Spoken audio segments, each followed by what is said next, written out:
may dumating tayong parcel. Order ko ito, mag-unboxing tayo. Galing po ito kay Boss Joel Dumalag ng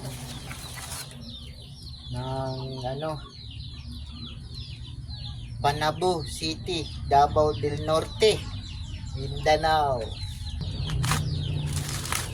Ay, ayos na ayos pagkabalot doon eh. Oh, ha? Ayan, ayos na ayos. Oh, uy, bumagsak pa yung sanggot. Ito yung panghagbas. Pero, pwede mo ito dalhin sa ibabaw ng niyog.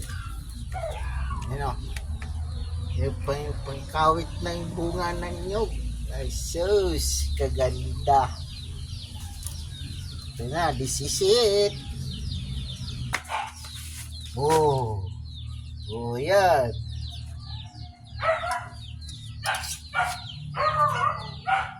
Tapos ito yung puluhan niya. Oh. Ay, quality. Pag nagpapagawa kayong ganito, doon kay Boss Joel Dumalag, tingnan nyo lang siya sa kanyang vlog lagi ito. Pag nag-order kayo ng ganito, about sa pang gamit sa bukid, pambahay, kutsilyo, o yung pangkatay ng pangkatay ng baboy, pantadtad, yung mga buto-buto, kaya niyang gawin yun. Doon na kayo bili, order, legit, sulit sa presyo.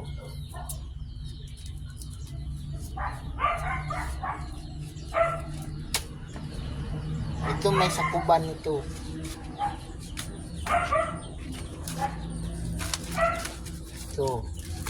Ito yung pang tuba naman to. In-order ko to sa kanya kasi gusto ko uminom ng tuba.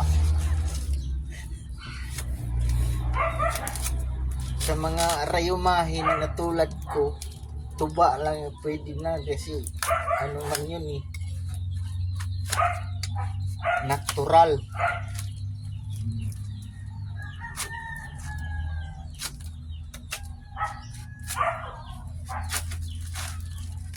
Ito na. This is it, papa. Oh. Sus, pagkasinawa. Napakakintab. Dali. Ito yung order ko na pangsanggot ba sa tuba. Oh, diba?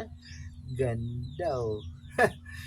Basta kahit anong ipapagawa ninyo sa kanya, basta sa panday, about sa mga gamit sa kusina hanggang sa pagsasaka, mag-PM lang kayo sa kanya. Yan ang ginagawa ko para nagkasundo kami dalawa. Ito, nag-order ako sa kanya ng sanggot na pang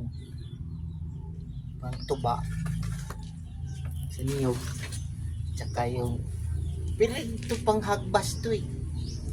Tapos kung wala kang gusto mo kumain ng mura, yun, doon ka pwede bro pagkawit ng gano'n, no?